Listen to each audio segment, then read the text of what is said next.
everyone, Minklaba. Okay, today I would like to say something related to myself and our tradition, Mahayana tradition. Now. Um, Actually, now I am in my country. My name is New Phu, but Bali name is Susima, and I'm from Vietnam. I am Vietnamese Bhikkhuni, and I currently pursue my PhD degree in Myanmar. I'm not yet finished, so I don't have I mean I don't have more time to do another thing. I'm just focused to my dissertation, and when I have vacation, I have to go back country. I'm staying in the temple. Um, there are 3 members in my temple. I have 2 disciples, and me. The elder one is nearly finished and nearly graduate from the middle of Buddhism level, and the younger one in the this year she just finished grade five, and to next month now she have vacation. But the most important thing I want to say, I'm not sure my English good enough for you understand or not, because sometimes I want to say something as well as I want to share about my thing, how I do the missionary work here in my country, because I'm not finished. Yes, PhD, so I have to focus. And the most important thing I want to say uh, about Mahayana tradition. One of my sister, Dhamma sister, I met her in the in the past time, and now she asked me, "Hey sister, uh, why you attend the Theravada University, but when you go back your country, you teach your children, you teach your people follow the Mahayana tradition, look like chanting the name of the Buddha Amitabha. Sorry, Namo Amitabha. Is it Vietnamese like that? But why you don't teach your people or your students follow the Theravada tradition and chanting the Namo Tassa Bhagavato Arahato Samma Sambuddhassa? And in this case, I just answer because depend on condition. My people always their habits follow the tradition, Mahayana tradition. So just let they do. But the Mahayana and Theravada is not different about. I mean, just different about a culture or different custom and different about tradition. But the main thing, I mean, the final goal or the purpose to every people want to uh, live a happy life, and then the Mahayana tradition also have some common with the Theravada tradition, right? And when I do the research paper, I uh, I research and then I understand about the Bhavana from the common point of view. I can understand the Mahayana tradition and Theravada tradition also. And for the basis, it's the same. It's the same, not so different. But the most important thing, when we study the Buddha teaching, we understand the Buddha. When we understand the Buddha teaching, we understand our life very easily. For example, every sutta have different point of view. I mean the different way. But go the path go to the final goal the same. It looks like the Mahasatipatthana Sutta. We have four way: Kayanupassana, Vedananupassana, and Chittanupassana and Dhammanupassana, right? Four. But if you have the habit with the Kayanupassana, you start from Kayanupassana first. So in this case, and then for someone Vedana, for someone Chitta, for someone Dhamma, right? But the four paths go to Nibbana only, one destination and one purpose, right? And in this case, I mean even though me, I also sometimes I also ask about myself, what is different between Mahayana and Theravada tradition, right? One time I studied with my professor, and then I asked directly to my professor. My professor also answered me, not so different, just different about the culture and different about the tradition, and yeah, not but the main purpose, not different, right? Mm, so in this case, when I study the Buddha teaching, for me now, I'm very, how to say, I am very friendly and very open mind. I can stay in Theravada tradition also I can, and Mahayana I also can. I can adapt it very easily. When I stay in Myanmar, and I go to the when I go to the meditation center, I practice there.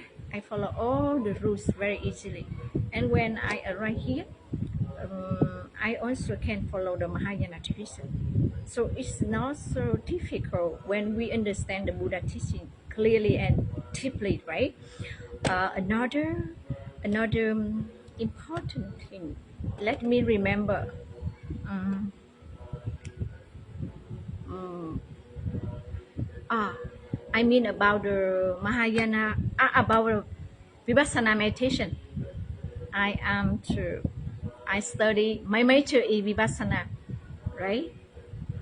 When you understand about Vipassana meditation, you very easily to stay anywhere and anytime you can practice meditation. Not so strict, right? For me, I don't, how to say, I, I also, for me, I also study and practice, but sometimes it look like I am a little busy. I don't have more time to practice. But if I have the time, I will. And even though I'm working, I also can take meditation. And another thing, I mean the most important thing, I'm really appreciative and I really thank you and live with a grateful feeling to I'm feel gratitude to my meditation teacher. That now my meditation teacher is Sayadaw, Rector Sayadaw in ITBMU, and my professor, the dean, and my supervisor and the teacher, my Vipassana teacher, all teacher in ITBMU. I feel I gratitude to all the teacher, and because they teach me a lot. The most important for me, I'm not there to share some the how to say share the meditation knowledge to my people. But one time before I leave Myanmar, go back to Vietnam, and my professor asked me like that, "You Phương, what do you do in your country?" That's me. Sarah asked me what I can teach my people in my temple, in my country. But for me, my temple located in the countryside. Here, not convenient something. The people they working very hard to to take care of their family. They don't have more time to learn the Buddha teaching. So I always encourage my people to come to my temple at the night time. And then because in the daytime they have to working, but at nighttime they can come.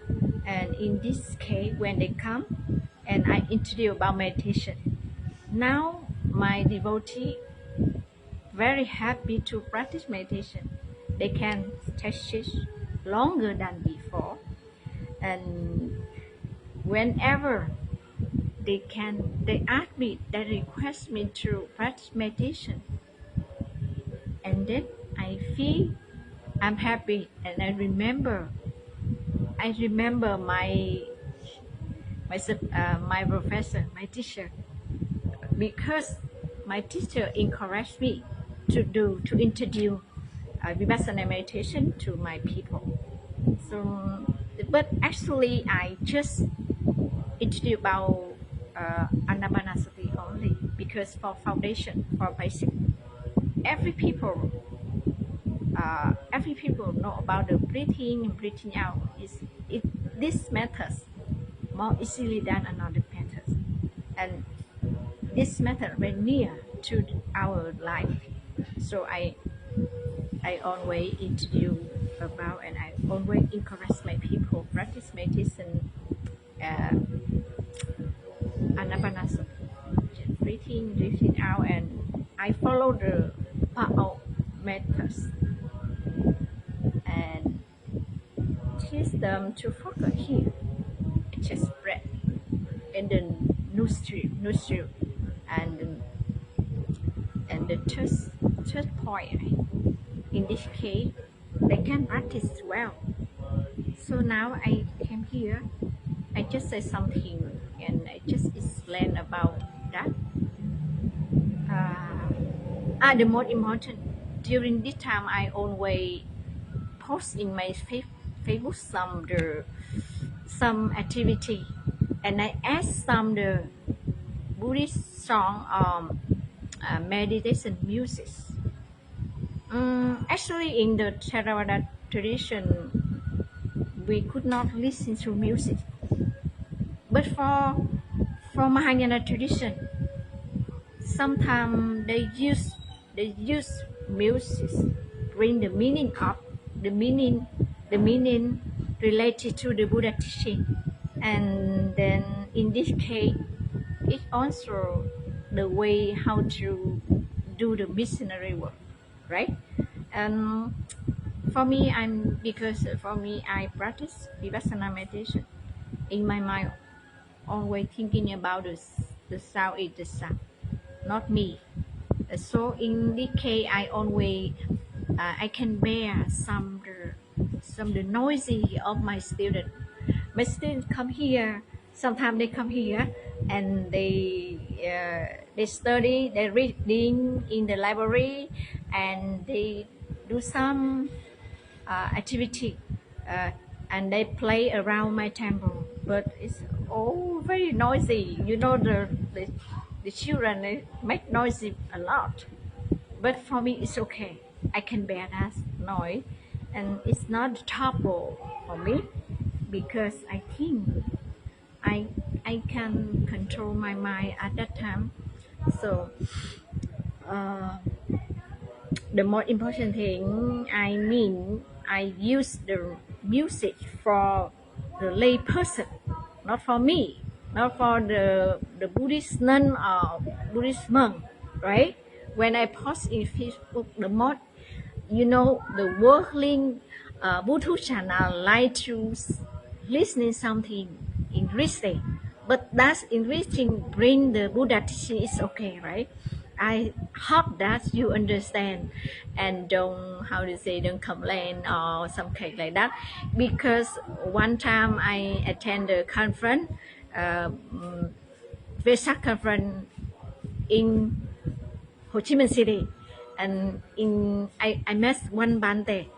He asked me why Vietnamese like to use music, but I also tell him about that because that music bring the meaning of the Buddha teaching. It's okay about when they sing some a song, but that song bring the meaning of the impermanent and some kind suffering and some kind non-self also. So many K, and I think Myanmar also have some the song bring the mean the bring related to the Buddha teaching, I think. Okay. I just explained one time, but I don't want the people, how to say, misunderstand about. So I just say something one time. Another time, I'm not sure. Okay. Thank you for your listening to me. Now I will off now. And bye bye and see you again. Sư phụ chào quý Phật tử mình nghe. Bây giờ sư phụ xuống like đây. Mô Phật A Di Đà Phật.